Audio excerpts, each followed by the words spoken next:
All right. Too many martinis. Time to start. Sun's out, guns out.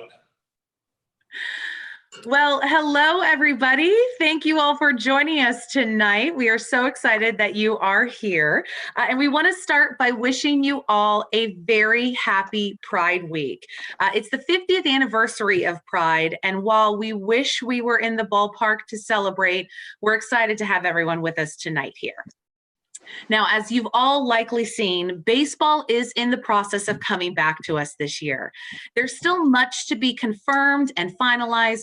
We're working hard on all of the details, and we'll have an email out to our season ticket members in the coming days. The email is going to include all of the details that you'll need, so be sure to keep an eye out for it. Tonight's season ticket member hero of the week is Jay Midori. Jay is the founder and owner of the Pour House Bistro in San Jose. This has been a difficult time for everyone in the restaurant industry, but Jay has taken action, keeping his customers up to date via his Facebook page with daily messages and offering New Orleans theme of the night menus and full family dinners to go. He has also been helping his community delivering catered meals to firehouses in San Jose. Jay is a wonderful example of the Giants family keeping their communities thriving even in the face of this COVID crisis. He is quite literally changing lives one meal at a time. Now, with so much baseball in the news today, who better to have with us tonight than the best broadcasters in the business? So Dave Fleming, it's all yours. Thank you, Amanda. And hi to everybody. We do have baseball news tonight. We do. I meant to ask before we started, how many weeks have we been doing these Wednesday shows? Do you guys remember? I mean, it's probably like 2 months worth, right? At least. Yeah, maybe probably more. 10. Yeah, probably 2 months. 10 weeks of them. And we waited for a night where we could talk about baseball coming back. We have baseball coming back. So is that an airplane? John, what are you doing? John. That's Gabe. Gabe has just landed. Gabe's gonna come on with us as soon as he lands. Hey, Gabe. What a great start to the show. For those of you who don't know, John has a little airstrip in his backyard. It's great. Yeah, I hadn't needed it until now, and thank God we have it. Yeah. Well, that's a good reminder. I didn't do this last week. Coors Light is our sponsor. We have Gabe Kapler coming on with us. We have Kai Correa, new Giants bench coach. Alyssa Nakken, one of the new Giants coaches, first MLB female coach in history, who's been a part of the Giants organization for several years. So she's not new to the Giants, but she's going to be a part of the coaching staff this year. So Alyssa, Kai, and Gabe are going to join us here in a few minutes. We'll take your questions. If you want to submit some questions, we'll pass those along to our guests as well, as best we can. But we have baseball coming. We don't have an official schedule yet, but we are going to have a season, July 23rd, 24th, somewhere around then, 60 games. You guys take it away. What do you think? I'm so excited. I'm so excited. Look, we've been doing the Sims baseball game, and it's been fun. It's kind of kept us sharp, but we are tired of it. We want to see a real game and real people and games that count. And we want to see box scores the next day. All the things that we miss. So I'm just to pile on about our sim games. And look, they've been great. And I think doing the sim games is going to help Mike and I end up doing the road games where we got to do them off the monitor. But to give you an example about the sim games, and I know this is going to spoil the sim game that everybody's going to see on Friday, but the last game we did, which we zoomed on Tuesday, the Giants hit 2 grand slams in 1 inning against Walker Buehler. So, I mean, that sounds good. Yeah. So you think that's really going to happen? It doesn't sound that realistic, but it sounds good. You mean, look, they've got this sim league going, right? They found out, and Jeff looked up when it was done yesterday. I think in baseball history, it's happened like 8 times where there have been 2 grand slams hit in a game, right? By the same team in 1 inning. Well, In the Sims League, it's happened 43 times this year. I mean, it gives you an idea. People actually keep a record of what happens in sim games. And that's a little scary, to be quite honest with you. Anyway, I wish you guys could have been part of it. I really do. Really? Yeah. Yeah. No, So disappointing that we didn't get to I do know. that. I know, John. I can tell. You know what I mean, none of my business actually, but I watched the first one. I think it was supposed to be the home opener, and it was on NBC Sports Bay Area. I thought, Right. well, this is cool, and the computerized look of it. I mean, it almost looks like there's a real game going on. It's pretty incredible. It does. But then all of a sudden, about I don't know, the third inning, fourth inning, the Dodgers scored 6 or 7 runs. Yeah. And I was like, what? This is it? We're watching this for this? I don't want to watch this. Well, I want you guys to do the sim of a Giants win. And well, just, John, I mean, it's a little late in the game now to be mentioning this. John, Mike and I had the same complaint, and it goes to show you the power that we have. The next 9 games in a row, the Giants won. So that was Yeah. You don't want to do a bunch of Giants wins. Who wants to watch that here in the Bay Area? You know, forget that. it was, and you know what? There it really is pretty realistic. But it's also difficult to do the play-by-play off of these games. As an example, in that game, the Giants had runners at first and second with nobody out. And Crawford hits a ball off the bricks in right field. Well, I don't know who's going to score. I just assume that the guy at second is going to be smart enough to score. So Giants lead 1-0 on the Crawford double. Nope, bases are loaded. Doesn't score from second. So, anyway, we're kind of at the mercy, and we will be at the mercy when we start doing these games of what we see. And you know, we're so used to Jim Lynch and Jeff Kuiper and our great crew. When we do these road games, we're at the mercy of not Jim and Jeff, but we're at the mercy of the road director and their crew and their camera people. So that's going to be a little bit more difficult for us. But just think, it won't be a sim game. It won't be a computer game. Oh, It won't be an Orange Friday Giants rewind. It won't be Yes. a Wednesday Zoom call with our great season ticket holders that we love. It'll be a real game. yeah. So- Plus, the last 2 games Mike did, they wanted to see Joey Bart. Buster didn't even play. I mean, we looked for him in the dugout. He wasn't even in the dugout. So anyway, parts of it are a little odd. We saw the same pitchers all the time, the same relievers all the time. And we never saw the pitching coach. It was always the assistant pitching coach that came out. So anyway, I'm told today that, and Mike, you may be finding this out for the first time, we've done our last sim game.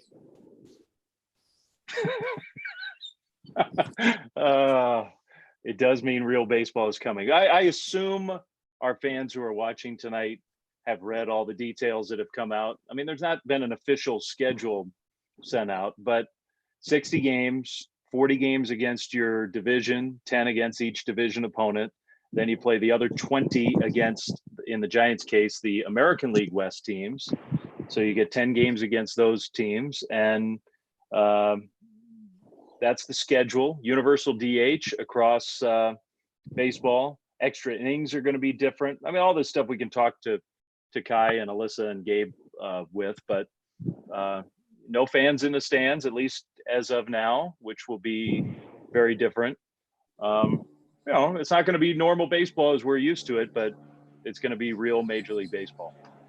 You know, one thing I want to ask Gabe tonight, and it's a real concern. And we talked a little bit about the morning show, and Kuiper and I talked a little bit about it on a Zoom today with NBC Sports Bay Area and Kelly Johnson.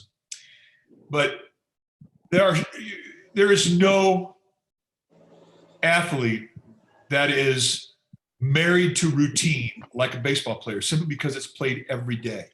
And the routines go beyond just routine. They become superstitious.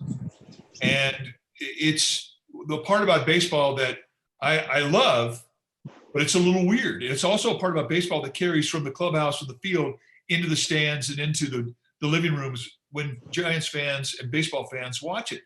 They have their own superstitions, their own routines. They wear the same lucky shirt if a team's on a hot streak. They'll keep the socks on and won't wash them for 2 weeks. And it gets even weirder as you get into October. But as we go into this 60-game schedule, there is going to be nothing routine about when these guys get to the ballpark to when they leave the ballpark. It is going to be completely different.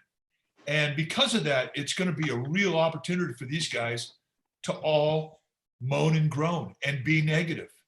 And they cannot do that in a short season. You can get over a couple of negative things in a long season, but in a short season, you can't have it.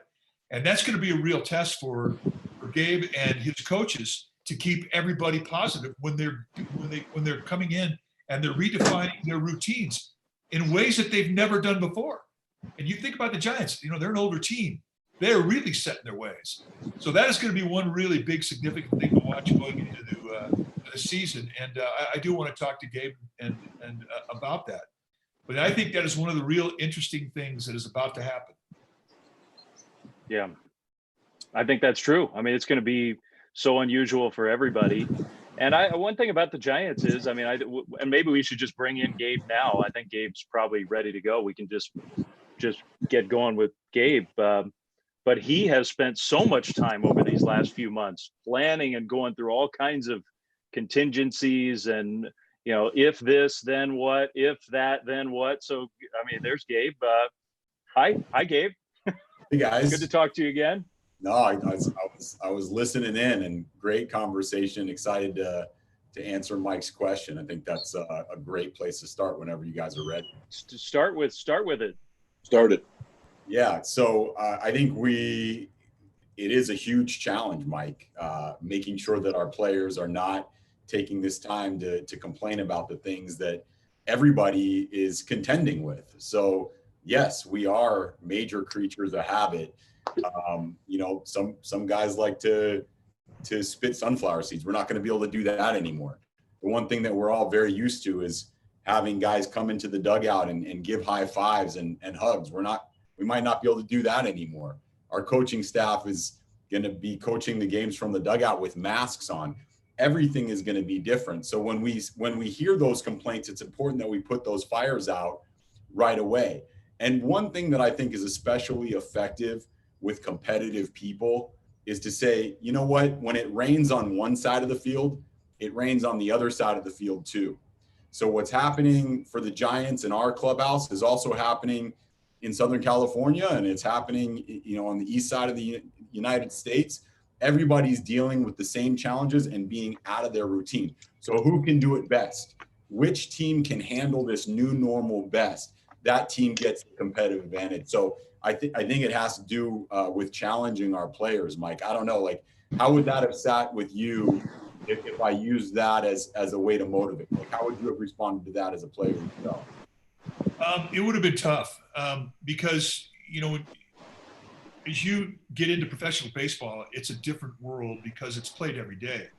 And when you get into a period of success, you sit there and you self-analyze as to how you got in that comfort zone, and now you want to try and prolong it. And oftentimes it sort of goes past the nuts and bolts of the game itself, and you think about the things that made you comfortable at home, or driving a certain route to the ballpark, or eating certain foods. And you just didn't want to upset the apple cart because you were trying to maintain and elongate your hot streak. And so I think it's tough. I think that's going to be one of your challenges. Although what you just said to us, I think is going to be your opening day speech to your team when you get them all together. Oh, that's really interesting.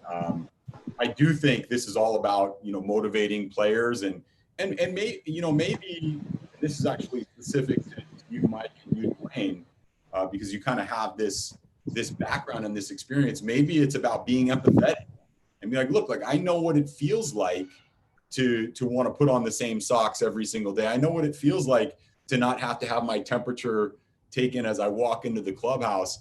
And it's just going to be different for all of us, but I can understand your perspective.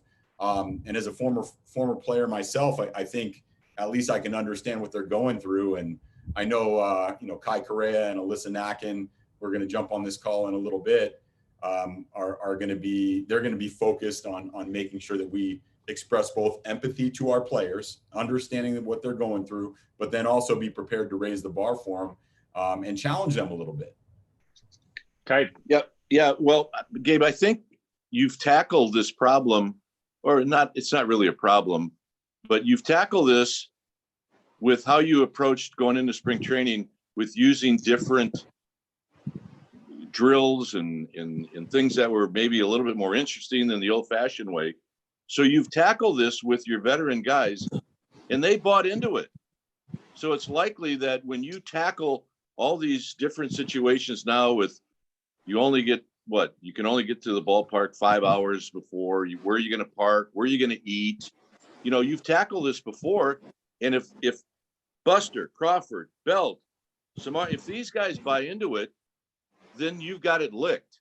And what I saw in spring training and what the other broadcasters saw is they bought into this. Yeah. So I think your strategy is going to be good, and I think it's going to work.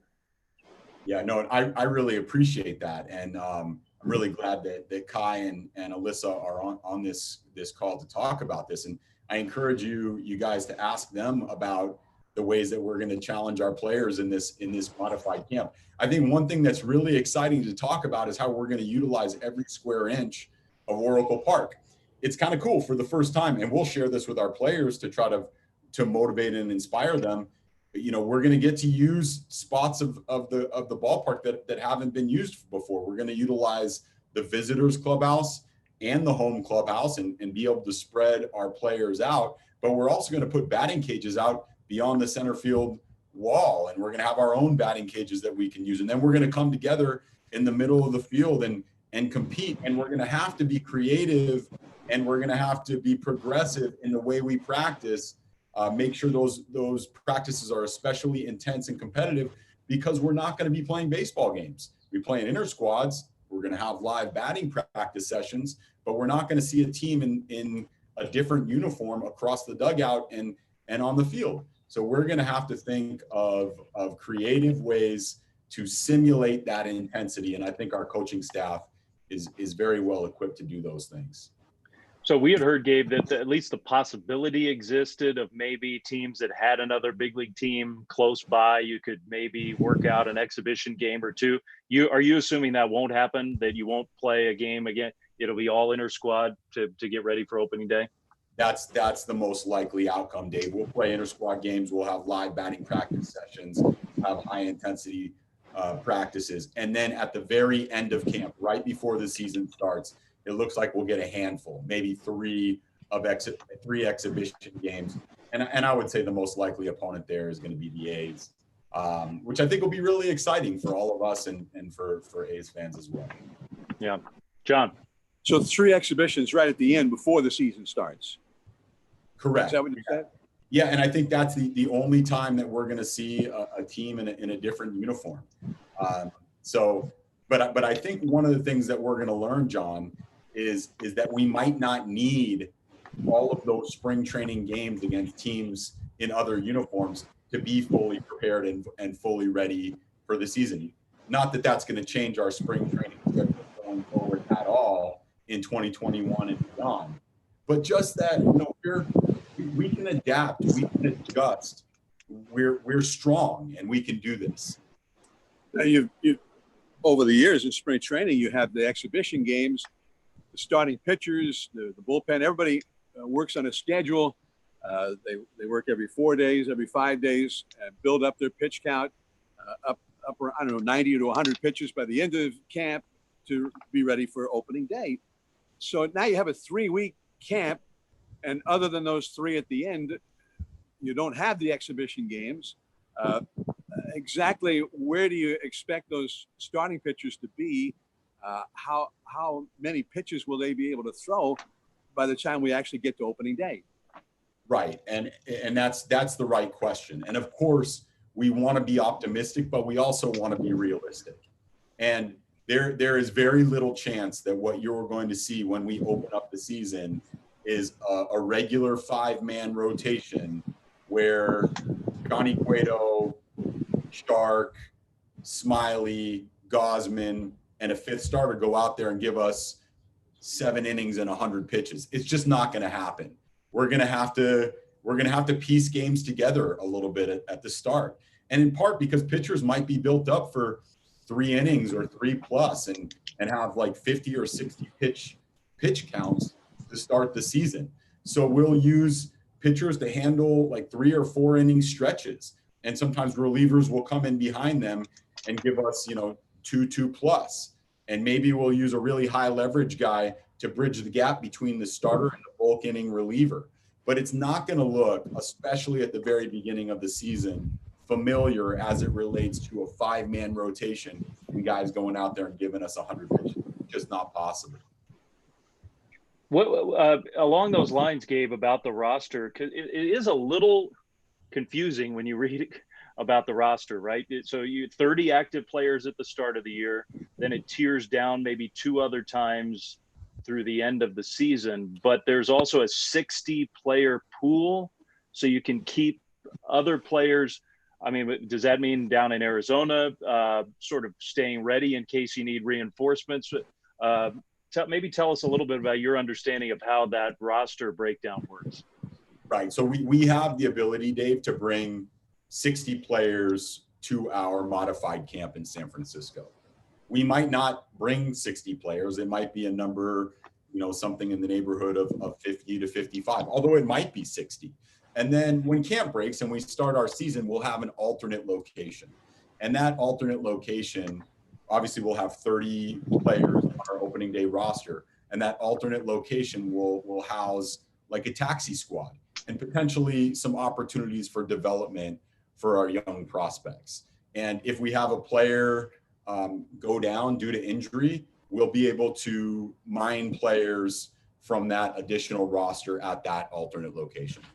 And they would do stuff like play inter-squad games and do the competitive drill work to stay sharp. That's essentially what they would be doing while you guys were playing big league games?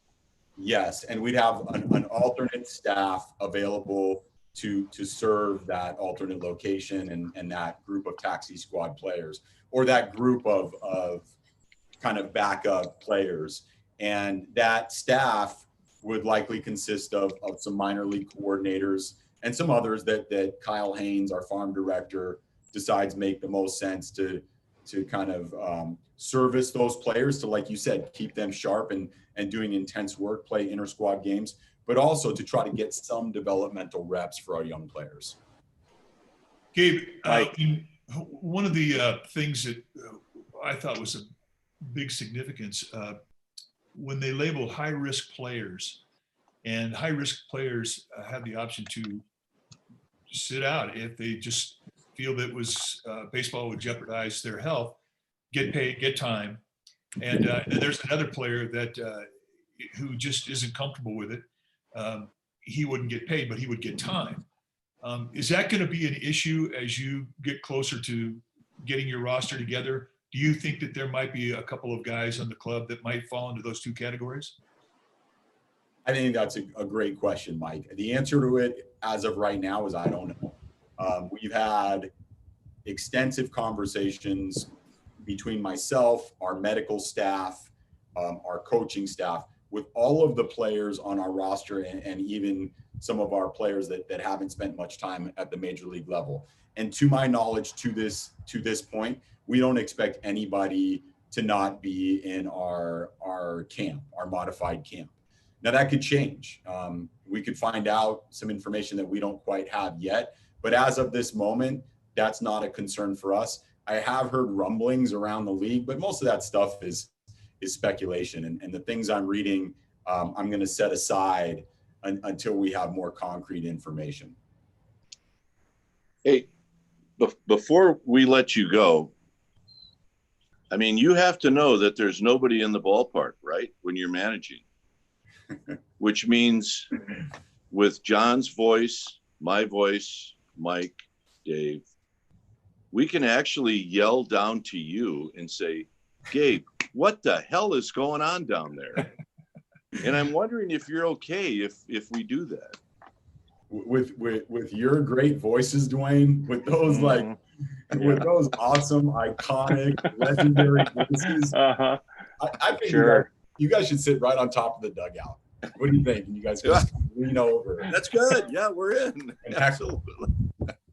Why not?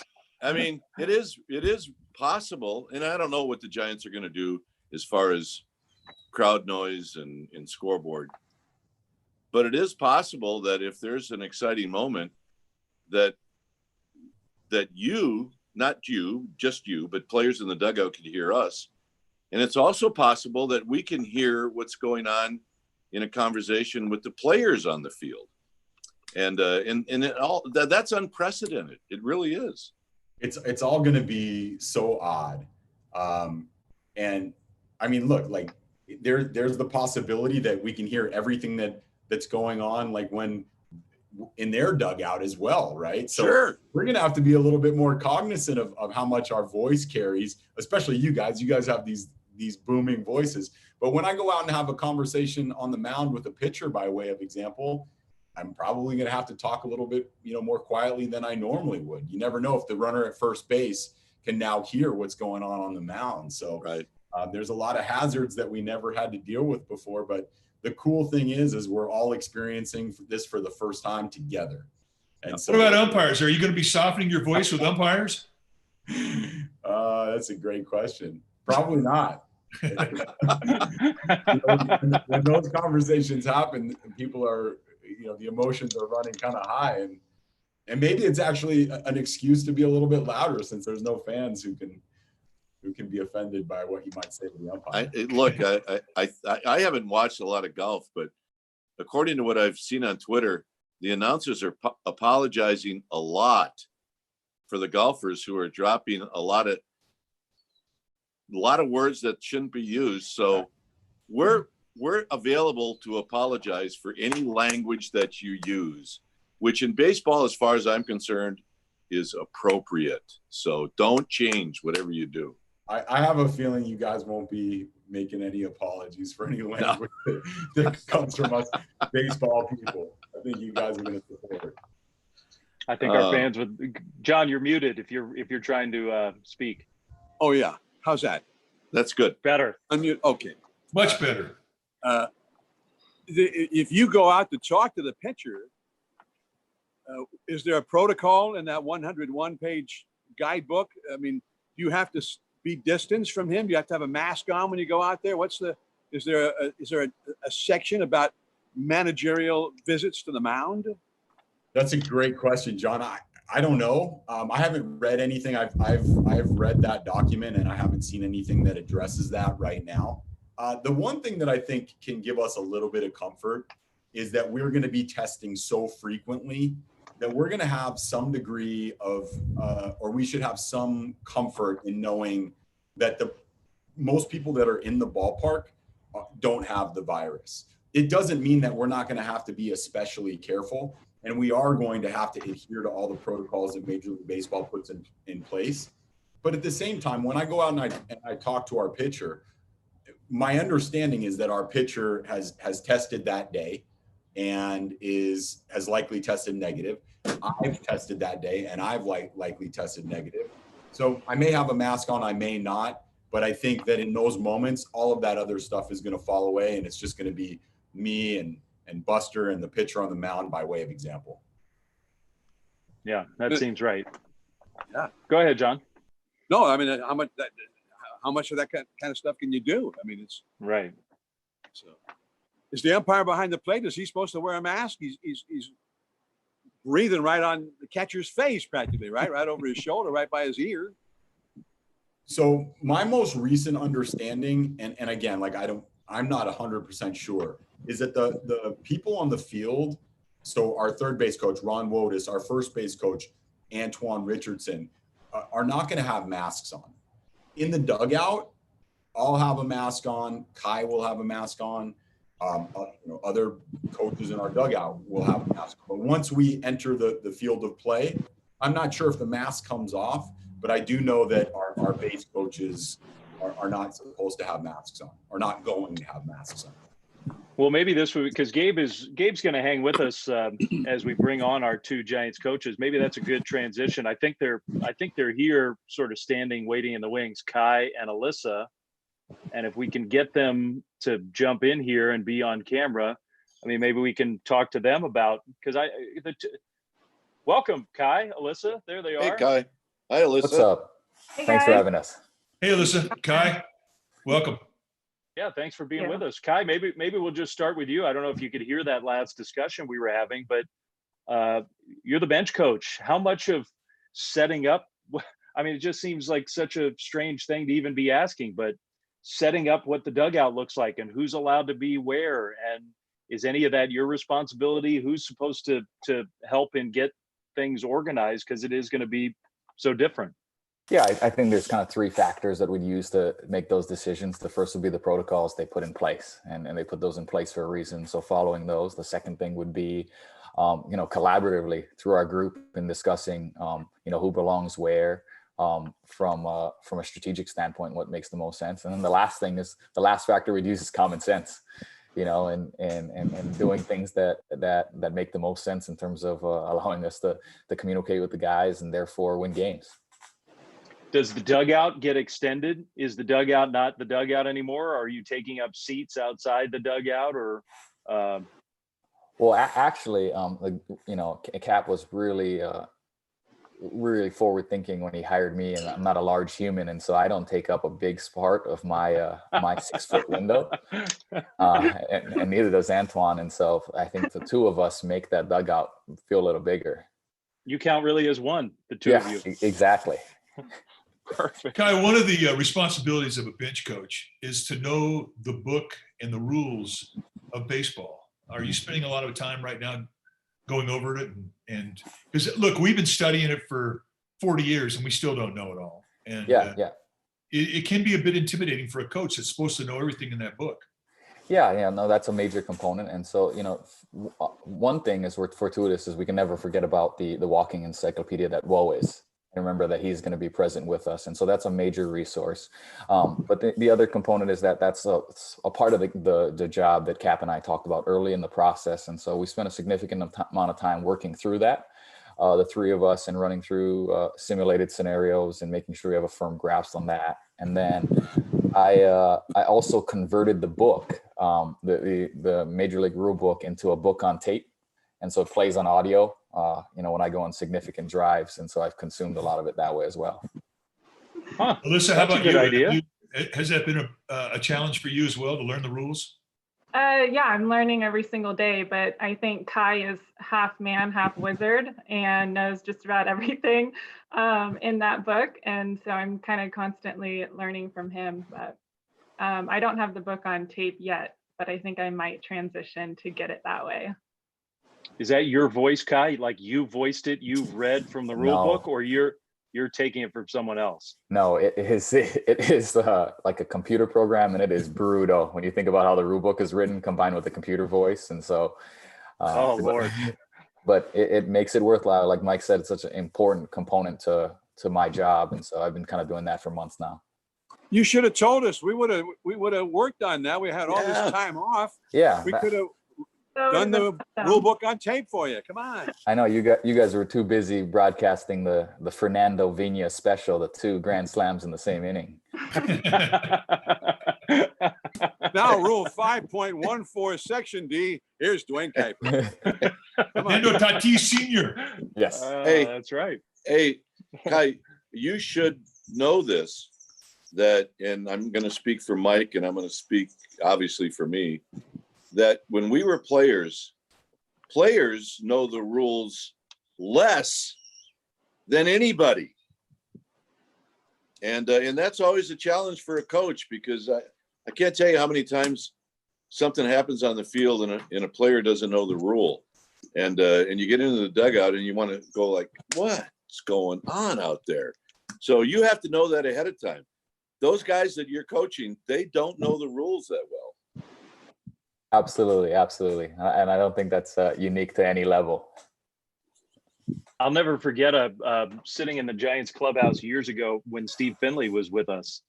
And Steve was adamant that when the infield fly rule was in effect, the infielders in certain situations should let the ball fall, because he was sure that so few players knew the rule that they would just take off and you could get a free out.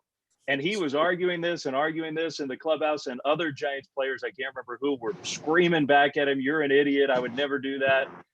But his whole point was nobody knows the rules. He was right. Anyway. He was right. Anyway, Absolutely. I'll never forget that. Alyssa, what's been, because I know we've talked with Gabe a lot. We've met some other Giants coaches on these shows, and talked about how you all are spending your time, have been spending your time. For you, what have these last few months been like? Well, I try and break up the day into like 3 parts. One is just like my overall kind of health and well-being. So I live in the outer Sunset, and they closed down Great Highway. And so I've been able to go on socially distant runs up and down Great Highway. And the second part is just connection, staying connected with family and friends. And during this time, you do have a few extra hours in the day to carve out, an hour, 30 minutes to have a really good conversation with your mom, your dad, your best friend. So that's been great. And then the third part is work. I mean, our staff, I think that we talked with each other almost every single day of this quarantine. We were on Zoom with one another a few times a week. And, we always were checking in with the players, having Zoom calls with them. So it's been a pretty full 3 months, definitely not the 3 months that I thought we would be doing at the start of the year. But it's been good. Mike, go ahead. Well, listen, I was looking at the Sac State program, the years that you played there, looking at your background and whatnot. And our Giants fans may not know that you hit 308. You raked. You were not only unbelievable on the field, you're unbelievable in the classroom as well. But as I'm looking through this yearbook, and I'm looking at all these girls that you played with, what were some of the reactions from your former teammates when you were named the very first woman to be on a big league coaching staff? What were some of the things that your ex-teammates said to you when they got in touch with you after you were named to be on Gabe's staff? Yeah, it was overwhelmingly positive and full of love. Those girls, especially the ones that I played with for 4 years, 3 or 4 years, they're like sisters to me. So it's just like an extended family member reaching out to you and congratulating you. And then also like knowing that they are still a support system for me. And, I think with any new role that anybody takes, it's important that you have a support system that you can lean on. So a lot of the text or the phone calls, were, "Oh my gosh," and "Congratulations." But then they would also say like, "I'm here for you if you need anything." And I think typically when people get that, they kind of just, it's like the casual "how are you" in a conversation where it really doesn't mean anything. But I took it as, okay, yes, I'm gonna need you. I'm gonna need to just call and talk about things, and because my life's gonna look a little bit different than it did last year. So it's been amazing to know that I still have that support system. And it was just fun to kind of reflect on the memories of playing with those girls. They're amazing athletes, amazing friends, and are doing amazing things in the world today. So it was a really awesome experience to just kind of reflect back and connect with all of them. Gabe, can I ask a follow-up? Sorry, Mike, to cut you off, but you made me think about, the moment when Gabe announced his coaching staff. And since we have Gabe on, maybe you can give us the 30 seconds on each of Kai and Alyssa and what you saw in them and why you invited them to be a part of your staff. This is where I gush. You can gush. I get really excited about both Kai and Nak. So I'll start with Kai. For several years when I was with the Dodgers, I followed Kai, and this is when I was the farm director. I followed Kai on social media and heard some things through the grapevine about how creative and how dynamic and how fearless he was. And so, you know, there's many times that I thought about trying to hire him. And then when I got to Philadelphia and I became the manager of the Phillies, I brought Kai in and we interviewed him to be our infield coach. And it came down to Kai and another veteran, Bobby Dickerson, who is now and Kai was tremendous in that interview. But as you can see, like Kai's super young, and he didn't have all that much experience. And there were a lot of people in the room in Philadelphia who thought he needed a little bit more seasoning. And frankly, and just for this group, I thought Kai would have been a tremendous infield coach even then at the major league level. This is almost 3 years ago now. And then fast forward to the opportunity to become the Giants manager, and Kai was the first guy that I had to have on our staff. And I had stayed in touch with Kai. We have mutual friends in common, and I made sure that strategically we were still connected so that we could make that come to fruition. And since, Kai's been an incredible teammate, an awesome facilitator on our staff, and has done everything that we could have possibly imagined and more. And I think he's going to be a tremendous bench coach for us in 2020. And then Alyssa, it was a very easy slam dunk hire. She just stood out amongst a big pool of candidates to be a coach for us on this staff. And, you know, we've talked a little bit about on this call her athletic background, but it's really Alyssa's mind and her heart that makes her stand out and makes her so unique. And she's just been a central figure on our coaching staff, bringing people together. And this is independent of the work that she's done with our outfielders and the support that she's provided Antoine Richardson, our first base outfield base running coach, the support to make him great. But she's just made every person that she's come into contact with, myself included, better at their jobs. And that is the sign of a tremendous coach. Can you make the people around you better? She checked that box immediately in the hiring process. And since then, she's just been an absolute rock star. That's how I feel about the two people that we have on the call with us today. That was Other than that, they're pretty average. Yeah. That was a really good 30 seconds, Gabe. We love Good it. job. Mike, sorry, I cut you off. I didn't mean to. Oh, I was just going to follow up with Alyssa. Did you ever in your wildest dreams as you were growing up think that you would be a trailblazer like this?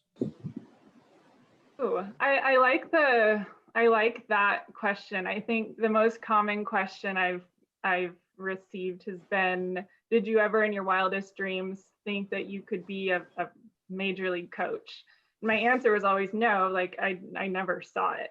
I didn't know it existed. But like trailblazer, I think a lot of people want to be that. I could be wrong, but I think we all kind of have this drive to do something that we didn't think we were capable of doing. You know, I think that we're all looking to like strive for something like that. So I don't know. I knew that I've always wanted to be around a team environment. You know, sports was my life growing up, and I didn't want to envision a life outside of sports. So I did everything that I could to stay in it. And, you know, going through grad school, it was really, really obvious that there's just not a lot of females in the sport industry. So, you know, I kind of did look for opportunities of, you know, creating paths that just weren't there. So yeah, I think in my wildest dreams, yeah, I was hoping that doing something like this was on the ticket for me, but never really knew that this is what it would look like. Alyssa, part of being a trailblazer means you're going to be attacked. and you're going to be attacked on social media. I'm wondering if you took the Dave Fleming approach on Twitter and just signed off and said, I'm out completely. Yeah. Well, Twitter specifically, I've never really had one. But actually, Kai was a huge influence in this. I was down in Scottsdale the day that the hire was announced. And I figured, it would probably be in the news, but didn't know it would blow up as big as it did. And Kai was kind of like, okay, are you ready for the social media world to just blow up right now? And I was like, well, maybe you should just be private for a hot second. So I think that was a good move. And quite honestly, it's been great for my mental health to just not be super, super active on social media. But yeah, I think being attacked, I can take it. And I have a great support system. But yeah, I think people, especially on social media, I mean, you see it all over. They just love to say really negative things about people that are just terrible. But, you just have to have a thick skin and a lot of confidence in yourself. And then, it makes scrolling that much easier. Well, good for you. Dwayne, Gabe, go ahead. Here, I was just going to say, the one thing that I didn't say about Alyssa and that she just alluded to right there is that she can handle that part specifically well. She's tough as nails. It's like the thick skin part that you develop, that we've all developed being around clubhouses our whole lives, being around baseball our whole lives. That's just something that either Alyssa has naturally or she developed, at another time in her life. But she came in with that thick skin, and I think that's just going to really, really serve her well as a coach. Yep. Good for you, John. Alyssa. What do you got? Now, Kai is the bench coach, and Ron Wotus is the third base coach. Antoine Richardson's the first base coach. What would be, if you were to give yourself a title as a coach, you'd be the coach of what? How would you? Well, my title is assistant coach, and I think that's the best title I could have, because I'm here to support our staff in every single way that I can and really help them sharpen their tools to be the best coaches possible. And I focus most of my attention with Antoine, working with our outfielders and our base runners, but I'm also there just to help in any way that I can, with our hitting group, with Kai, with Cap. And so I really think that assistant coach is the best title. And I love that title because, and I love my role because I get to have a hand in every aspect of the game. Not as big of a hand in some things compared to others, but I get to touch a lot of aspects of the game, which is just selfishly a really awesome experience, especially when we have the coaching staff that we do, where I get to learn from this very diverse group and forward thinking group. So I'm here to support them, to assist them in every way that I can. And, we were talking about the creativity that we're all going to need to have to make our camp competitive and game-like. And, that's where I'm going to come in to really help Kai and the rest of the group to really take advantage of these 3 weeks to come out more ready than any other team in the league. And something that our staff does really well and our players understand too is that what day one of camp looks like is not going to look like what the last day looks like. We are a staff that's completely okay with adapting and adjusting and making things better. So I'm there to kind of assist with that. Kai, do you have any thoughts, since we've talked to Gabe and Alyssa now has sort of weighed in on how camp's going to feel? What's your opinion about how it should look and feel and how you're using the ballpark in different ways? Do you have some thoughts on that? Yeah, well, I think you guys' early conversation foreshadowed this really well. So Mike expressed the really initial concern that's on everybody's mind is that adapting to the changes. And then Kai really alluded to what I think is one of the most important messages we got, is that the changes we made from previous spring trainings to this spring training might be more severe of a change that comes from our spring training this year to a modified camp. So we've already laid the groundwork in terms of establishing that creativity and getting that buy-in. And I think what you guys saw from the press boxes in spring training is pretty exemplary of what we're going to continue to roll out there during Camp 2.0. And one of the reasons why that was successful is the players not only bought in on the back end, but they're directly involved and co-owners on the planning stages. And so we've got a draft that we're working through as a group that some of our veteran players are going to have in their hands tomorrow in person at Scottsdale Stadium and have a chance to look through and provide their feedback. And so that's one of the reasons. But I think, like Cap alluded to, there's going to be, and Alyssa alluded to this, there's going to be a lot of opportunities for competition, non-traditional competition, to establish some new routines, to take advantage of spaces and have simultaneous events going on. The organization as a whole has been amazing at being adaptable from a physical building standpoint. And so they also created some new spaces for our group that we'll be taking advantage of as well. So you'll get this thing to everybody tomorrow, and then, you know, literally a player could say, that doesn't seem right to me, or this, I think this could be better. And you all, before camp actually starts, could make some changes in that regard. Yeah, so I think, you know, for example, using the first spring training as an example, there are a lot of Ron Willis in that, right? Because you think about the tradition and history of success. And so you keep those pieces that are a big part of Giants baseball.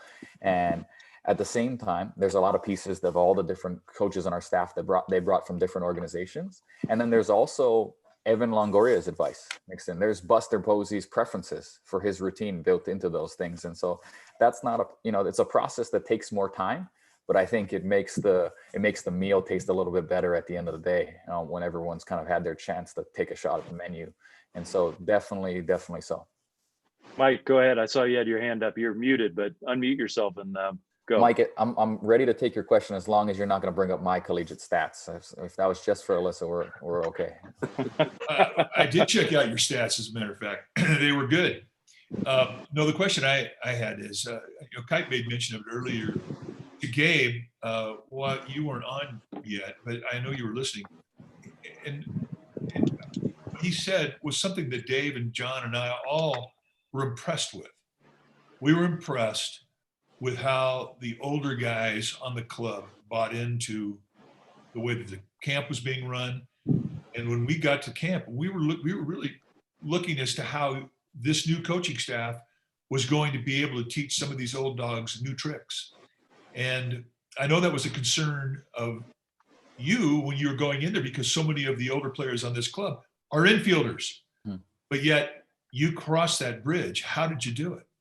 Well, I think one of the big key components is that player buy-in piece, right? Building that relationship first and having them be co-owners in their process.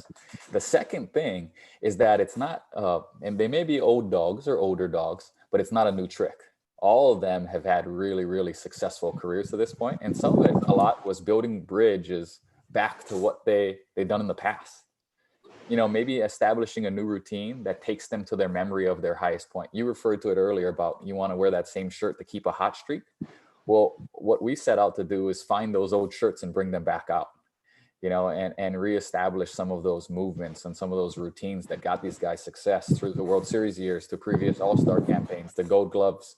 And so I think that's one of the biggest things is having them be co-owners in the process, and then remembering that they were successful for a long time for a reason. And so it's not about reinventing the wheel. It's about helping to bring them back and lengthen the prime. Kite, were you raising your hand? Well, kind of, but you were eating some chips, I saw, or something. well, it was actually an olive, Dave, Oh, if you okay. want to know All for right. sure. Sorry. I want to know how a guy from Hilo, Hawaii ends up where you're at right now. I mean, we're not talking about a really big city. 50,000 folks. I mean, congratulations. I mean, you've come a long way. Way to go. Thank you, sir. I appreciate that. And John did an awesome job giving my family biography on air one night. So lots of folks in my family are very teary-eyed and proud. So we appreciated that. But yeah, born and raised in Hilo, as you alluded to. And then I was the grandson of like a legendary high school coach. And so fortunately for me, he was my after school care. And so that's kind of where I got my 400 level, baseball from a, 70, 80 something year old man. And so I kind of have an old soul in terms of my thought process on coaching the game and bunting and hitting and running and playing the infield in the back and all those things. And so that was my original. And so when you think about bench coaching, that's what my grandfather was. He was my father's bench coach. He had retired and my father took the helm, and my grandpa sat next to him and his sole job was second guessing. This really gives us a chance to say how baseball is loved, not just on your island, but all of the islands. Yes. Yeah, no, incredibly so. I think last year, a state in the U.S. to have a player on opening day roster from every county in the state of Hawaii. And so baseball is beloved in the islands, and Giants baseball is beloved in the islands. Yeah. Well, our goal is to have all the radio broadcasts and TV as well be just Giants games. Dodgers games not allowed on the islands. That's our goal. Yeah. I'd be for that. Yeah, good. Yeah. John, you're for that? I agree. Yeah. That would be the kind move, in my opinion. Just only Giants games on radio and television in Hawaii. Period. You don't have to do anything. We'll just say, yeah, we talked to Kai about it, and he's very concerned that you're carrying those Dodger games. So, Yeah. I didn't think I was going to come on here and hear the kind dropped on the, but for folks listening at home, that's the Hawaiian alternate to whatchamacallit, which not only is funny, but it makes John's usage of it confusing on this. We're going to get an education on all this. John already knows, but the rest of us are going to get educated. Yeah, absolutely. Hey, John, did you have anything? Because Gabe and Alyssa and Kai are kind of running out of time before we let them go. There was one thing about the schedule, and it's going to be 10 games against the teams from the Giants division, and then 4 games against the teams from the American League West. And so I thought, well, does that mean, like, say, the Dodgers will come to town for a 3-game series and then later a 2-game series? Or will they come in for just one 5-game series one time and vice versa?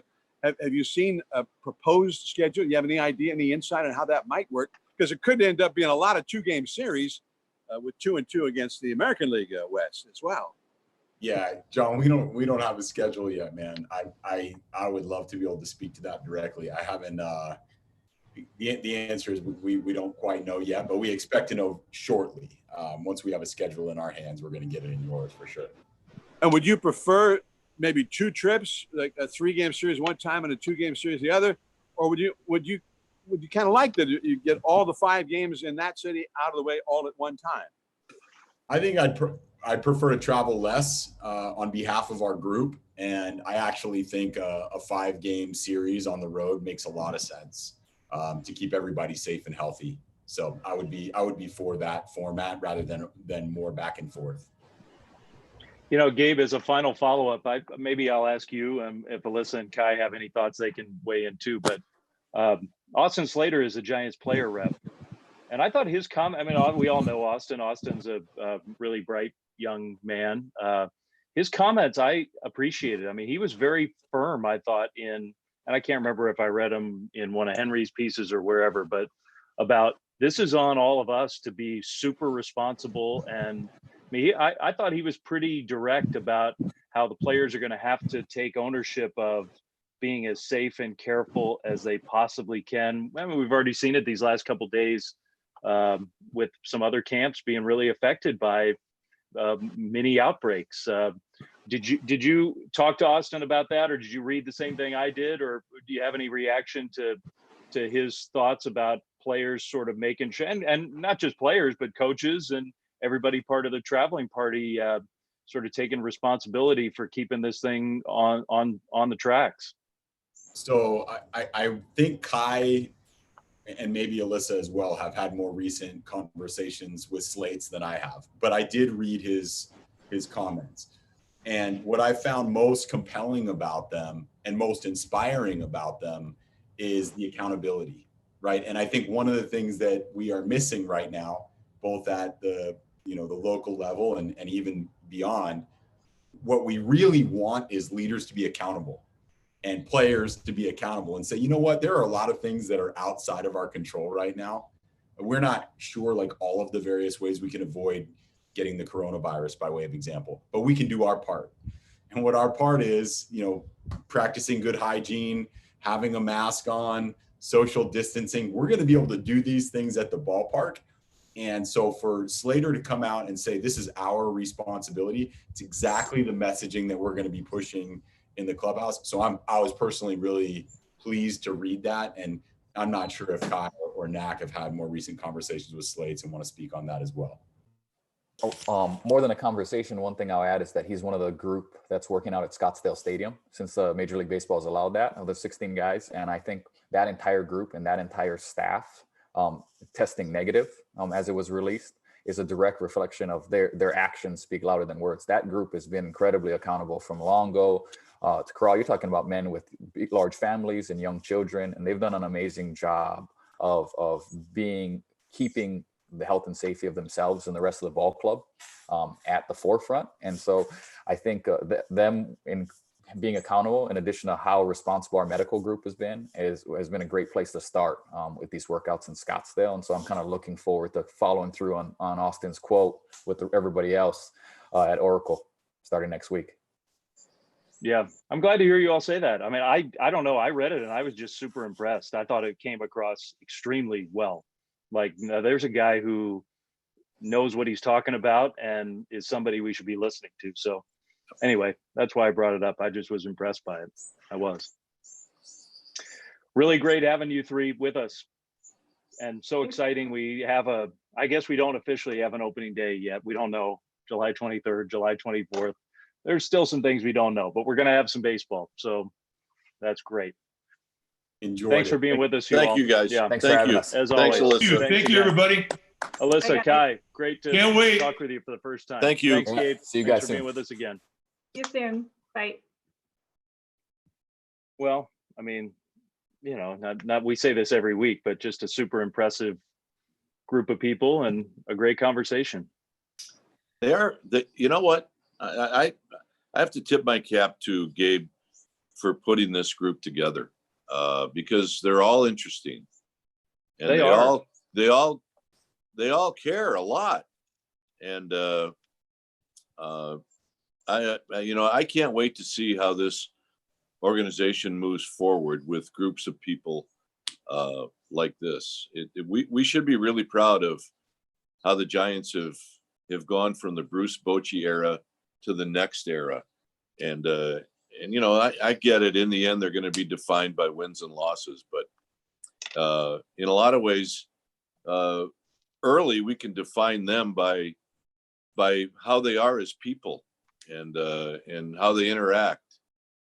And so I'm extremely impressed. The only downside to all of this is because of the virus, none of us are going to be able to really be in contact with these people. Yeah, it stinks. And that's the sad part of it. I encourage all Giants fans to go onto YouTube and just type in Kai Correa and go look at some of the drills and how he teaches the drills to his infielders. There's really a dynamic. And the one thing that Farhan said, because he was questioned, this is a staff that they get 13 people. They don't have a lot of big league service. They don't have this type of resume that coaches that coached in this game had for 150 years before them. They're trailblazers, all of them, not just Alyssa, but they are teachers. And the YouTube episodes that you can tune into to watch Kai teach, I really encourage you because you get a real good depiction of exactly what Farhan was talking about. All of these coaches teach. They understand people. It's not just getting a person and showing him his mechanics, but it's getting that person to believe in what you're teaching him. And that's the essence. You think about all your great teachers that you had in your life. And what was it about them that that set them apart, that stood out. When somebody says, who's the best teacher you ever had, you think of them right away. It's that they caught your imagination. And that's what this coaching staff did. We were so amazed going into spring training because one of the big stories around this camp was all the coaches. What did they do? And first of all, they never sat down, which that in itself was pretty amazing. But the dynamic that they created from within, it caught the imagination of the Giants players. And it was pretty cool. It was very special. So it's unfortunate they've had to wait so long to be able to coach, but I'm really looking forward to seeing what this group puts together.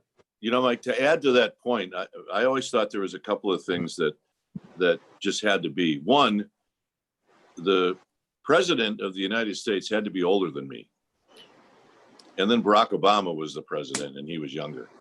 And then a coach, a major league coach, definitely had to be older than my oldest son.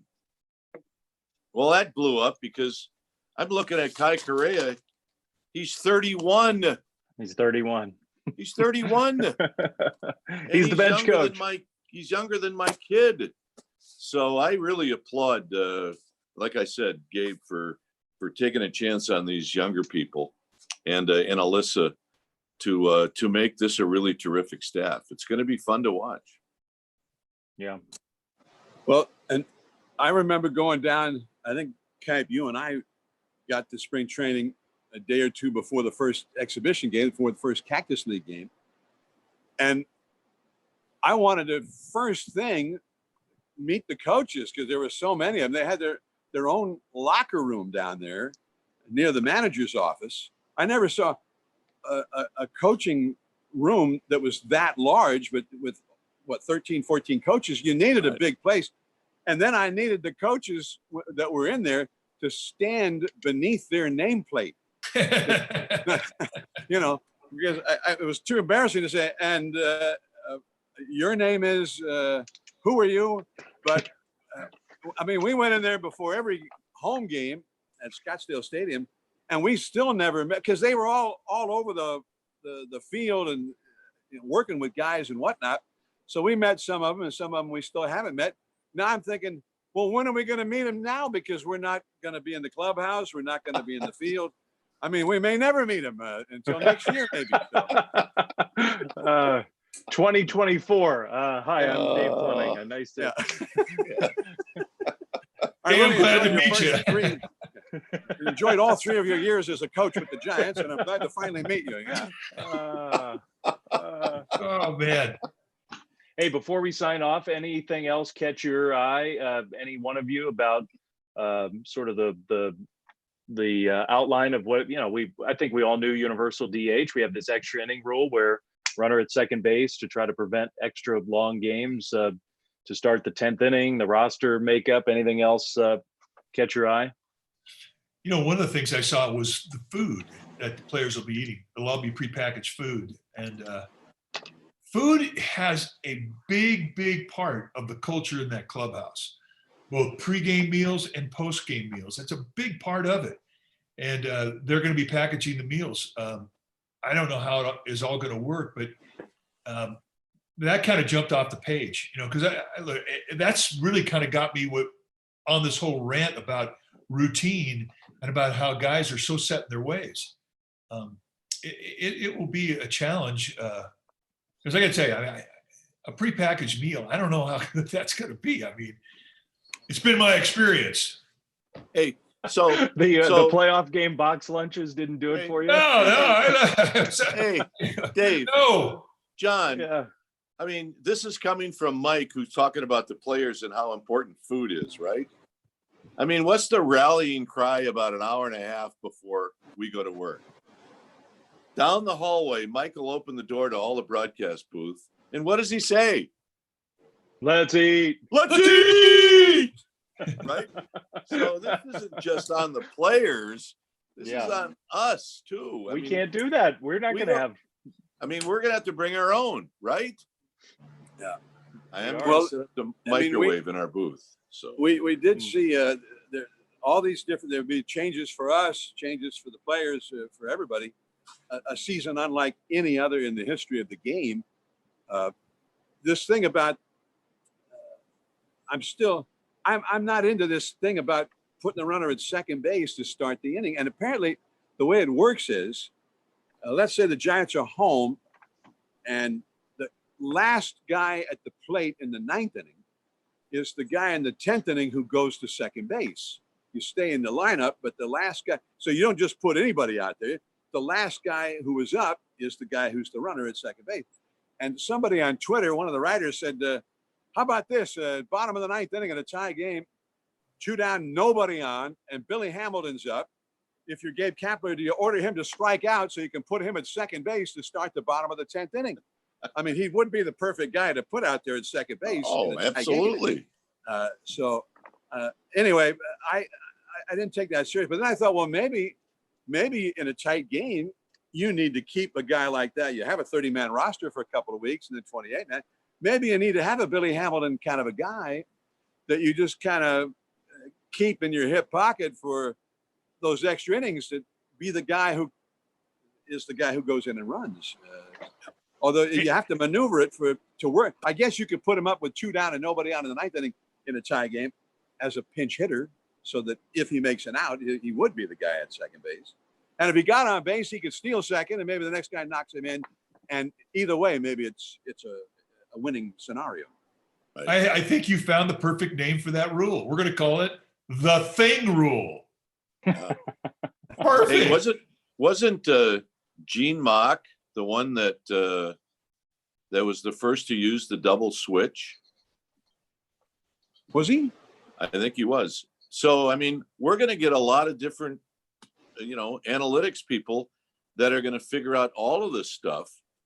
And what's going to happen is at the end of this 60 game schedule, hopefully, which is played, you're going to be able to root out all these things that worked and all these things that didn't work. And I think there's going to be a few of these things that didn't work. Yeah. I mean, I might be wrong on this putting a runner at second, but I'm real skeptical of it. We saw it in the World Baseball Classic, what was it, 3 years ago, 4 years ago, that they finished up at our ballpark while we were in spring training, and they had an extra inning game, and they put the runner at second base. Well, the next guy bunted, tried to get him over to third. I mean, it just seems kind of, well, that's what they're going to do, or they'll walk the next guy intentionally so that they set up a force out at third when the next guy tries to bunt. Or to me, what if we just played and then after 10 innings, 11 innings, whatever? I know they don't want to use too many pitchers. They don't want to hurt any pitchers, things like that, because of the crazy nature of how this season's going to work with the lack of the regular spring training and all that. Well, that's fine. What if we just played 10, 11, 12 innings, and then if it was tied, we call it a tie? Right. Because that's what they're going to do now. If nobody gets that runner home from second base, at some point they're going to call it a tie. So anyway, I had a little rant about that. I'm not sold on it. Are you feel better now, John? Yeah. Good. All right. I know Mike has an opinion about this. He thinks it's going to bring the bunt back. Yeah, small ball has definitely kind of come out of our game. The bunting skills have eroded. It's not fun to watch.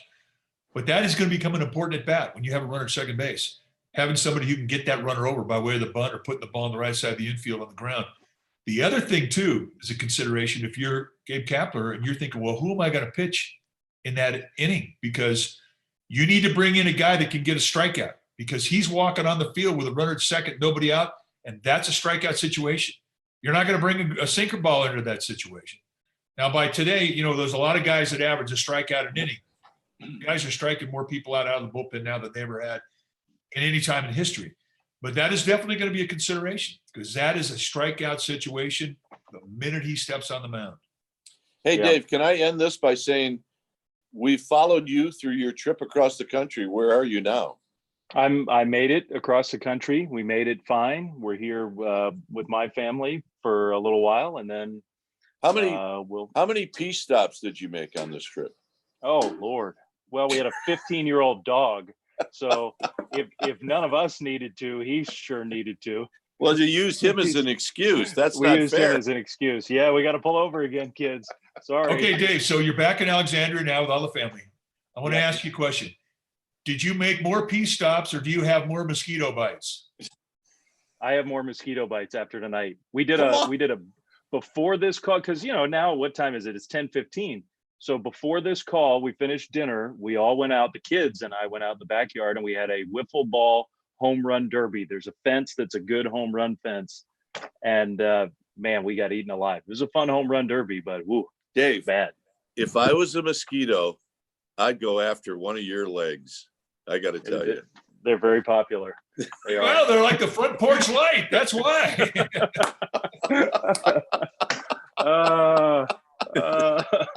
I'll use that one. Good job by all Hey.